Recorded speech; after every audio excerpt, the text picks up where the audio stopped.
सीमा की शादी उसकी मर्जी के खिलाफ एक सीधे साधे लड़के राकेश से की जाती है, जिसके घर में एक माँ के अलावा और कोई नहीं है। दहेज में राकेश को बहुत सारे उपहार और पैसे मिले होते हैं। सीमा किसी लड़के से बेहद प्यार करती है और लड़का भी उससे। सीमा शादी करके अपने ससुराल आ गई। सुहाग रात के वक्त राकेश दूध लेकर आता है तो सीमा राकेश से सवाल पूछती है। एक पत्नी की मर्जी के बिना पति उसको हाथ लगाए तो उसे बलात्कार कहते हैं या हक? राकेश कहता है, आपको इतनी लंबी और गहराई में जाने की कोई ज़रूरत नहीं है, बस दूध लाया हूँ, पी लीजिएगा। हम सिर्फ आपको गुड नाइट कहने आए थे, कह के कमरे से निकल जाता है। सीमा मन मार कर रह जाती है क्योंकि सीमा चाहती थी कि झगड़ा हो ताकि मैं इस गंवार से पीछा छुड़ा सकूं।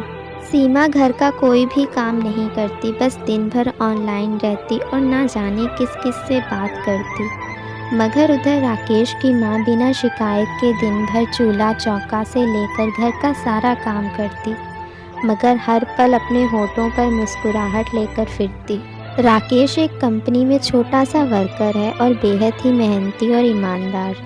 करीब महीने बीत गए मगर पति पत्नी अब तक साथ नहीं सोए।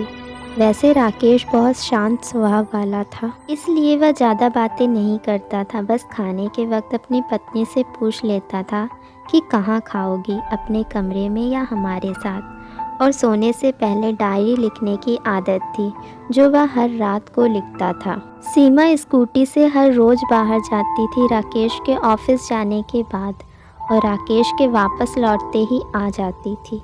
छुट्टी का दिन था, राकेश भी घर पे ही था, तो सीमा ने अच्छे भले खाने को भी गंदा कह के माँ को अपशब्द बोल के खाना फेंक देती है। मगर उस दिन शांत रहने वाले राकेश ने सीमा पर हाथ उठा दिया, मगर माँ अपने बेटे को बहुत डांटती है। इधर सीमा को बहाना चाहिए था झगड़े का, जो उसे मिल गया था।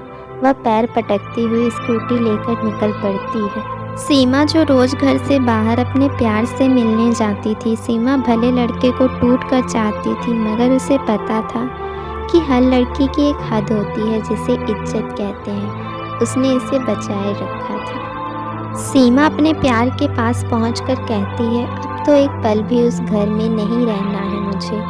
आज गंवार ने मुझ पर हाथ उठा के अच्छा नहीं किया। लड़के ने कहा, अरे तुमसे तो मैं कब से कह रहा हूँ कि भाग चलो मेरे साथ कहीं दूर, मगर तुम हो कि आजकल पे लगी रहती हो। सीमा ने कहा, शादी के दिन मैं तुम्हारे पास आई थी तो तुमने ही मुझे लौटा दिया था। तुम बोले खाली हाथ कहाँ तक भागोगे। मैंने तो कहा था कि कुछ पैसे और गहने साथ ले लो, तुम तो खाली हाथ आई थी। तुम्हारे और मेरे प्यार के बारे में जानकर मेरे घर वालों ने बैंक के पासबुक, एटीएम और मेरे गहने तक रख लिए थे, तो मैं क्या लाती अपने साथ। हम दोनों मेहनत करके कमा भी तो सकते थे। लड़के ने कहा, चालाक इंसान पहले सोचता है और फिर काम करता है। खाली हाथ भागते तो ये इश्क का भूत 2 दिन में उतर जाता, समझी। और जब भी तुम्हें छूना चाहता हूँ बहुत नखरे हैं तुम्हारे, बस कहती हो शादी के बाद। सीमा ने कहा, शादी के बाद ही अच्छा होता है ये सब, और सब तुम्हारा तो है।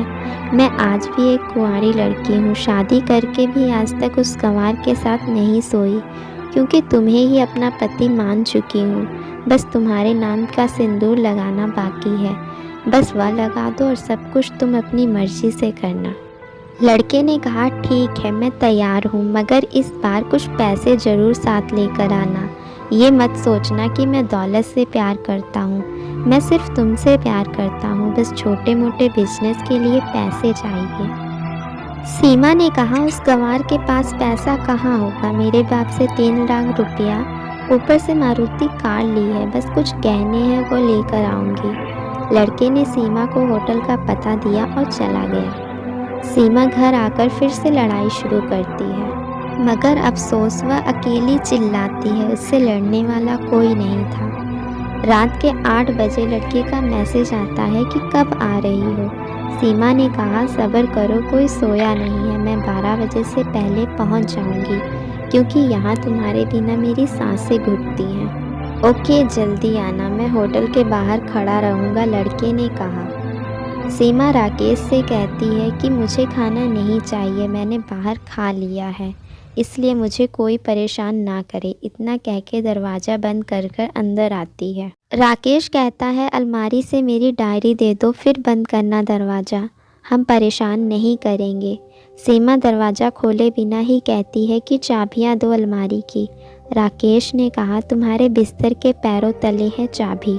मगर सीमा दरवाज़ा नहीं खोलती और ज़ोर ज़ोर से गाना सुनने लगती है। राकेश बाहर कुछ देर दरवाज़ा पीटता है और फिर हार कर लौट जाता है। सीमा ने बड़े ज़ोर से गाना बजा रखा था। फिर वह अलमारी खोल के देखती है, जो उसने पहली बार खोली थी, क्योंकि वह अपना सामान अलग अलमारी में रखती थी। अलमारी खोलते ही हैरान रह जाती है। अलमारी में उसके अपने पासबुक, एटीएम कार्ड थे, जो उसके घर वालों ने छीन के रखे थे। खोल के चेक किया तो उसमें वह पैसे भी ऐड थे जो दहेज में राकेश को मिले थे, और बहुत सारे गहने भी, जो एक पेपर के साथ, और सब कुछ सीमा के नाम था। सीमा की नज़र डायरी में पड़ती है और वह जल्दी से वह डायरी निकाल कर पढ़ने लगती है। लिखा था, तुम्हारे पापा ने एक दिन मेरी माँ की जान बचाई थी, अपना खून देकर। मैं अपनी माँ से बेहद प्रेम करता हूँ, इसलिए मैंने आपके पापा को कहा कि मैं आपका एहसान कभी नहीं भूलूँगा। कुछ दिन बाद आपके पापा हमारे घर आए, हमारे तुम्हारे रिश्ते की बात लेकर, मगर उन्होंने आपकी हर बात बताई हमें कि आप एक लड़के से बेहद प्यार करती हो। आपके पापा आपकी खुशी चाहते थे, इसलिए वह पहले लड़के को जानना चाहते थे। आखिर आप अपने पापा की प्रिंसेस जो थी, और हर बाप अपनी प्रिंसेस के लिए एक अच्छा ईमानदार प्रिंस ही चाहता है।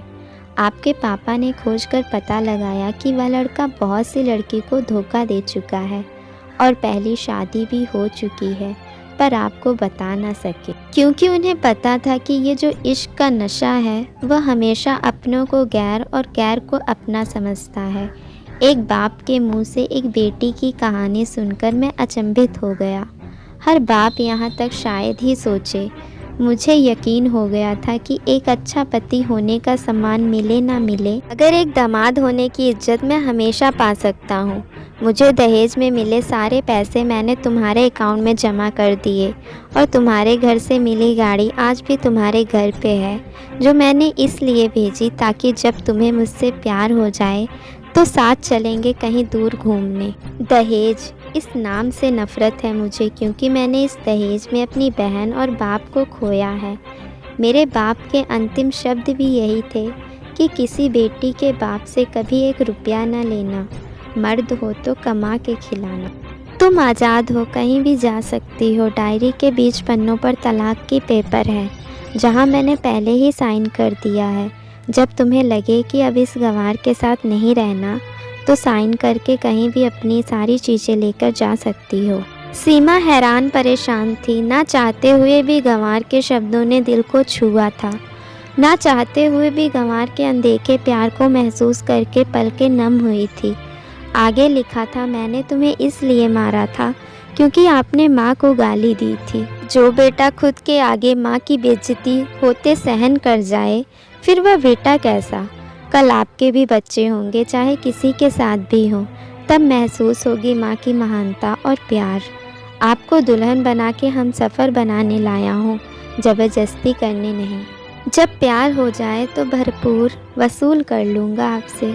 आपके हर गुस्ताखी का बदला हम शिद्दत से लेंगे हम आपसे। अगर आप मेरी हुई तो बेपनाह मोहब्बत करके, किसी और की हुई तो आपके हक में दुआएं मांग के। सीमा का फ़ोन बज रहा था, जो वाइब्रेशन मोड पे था। सीमा अब दुल्हन बन चुकी थी। पलकों से आंसू गिर रहे थे। सिसकते हुए मोबाइल से पहले सिम निकाल के तोड़ा, फिर सारा सामान जैसा था वैसे रख के ना जाने कब सो गई, पता नहीं चला। सुबह देर से जागी, तब तक गंवार ऑफिस जा चुका था।